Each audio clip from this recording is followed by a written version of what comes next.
2 তারিখ 2রা অক্টোবর মহালয়ার দিন আমরা চাইছি যে মহালয়ার দিন মহা মিছিল ও মহাসমাবেশ। কি দাবিতে?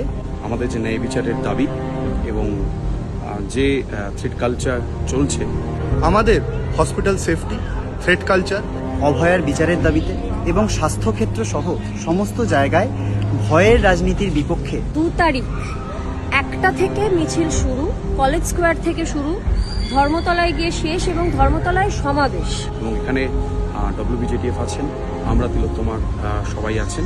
আপনাদের অনুরোধ করছি আপনারা সকলে আসুন। সমস্ত দলীয় স্বার্থ বাদ দিয়ে, দলীয় রাজনৈতিক এজেন্ডা বাদ দিয়ে প্রত্যেকটি কালেক্টিভ, প্রত্যেকটি গ্রুপ যারা রয়েছেন তারা প্রত্যেকে এতে সম্মিলিত হন। तो हम लोग अपना आंदोलन और भी तीव्र करेंगे और भी आगे लेकर जाएंगे। উৎসবে যে মানুষ ঢুকবে তার আগে আরেকবার মনে করিয়ে দেওয়া যে না আমরা জুনিয়র ডাক্তাররা, না সাধারণ মানুষ, সবাই কিন্তু আমরা রাজপথে আছি অভয়ার বিচারের দাবিতে। हम किसी भी कीमत पे जस्टिस को छीन कर लाएंगे। আমরা প্রত্যেকে থাকছি এবং প্রত্যেককে আহ্বান জানাচ্ছি আমাদের সঙ্গে পায়ে পা মিলিয়ে চলুন 2 তারিখ।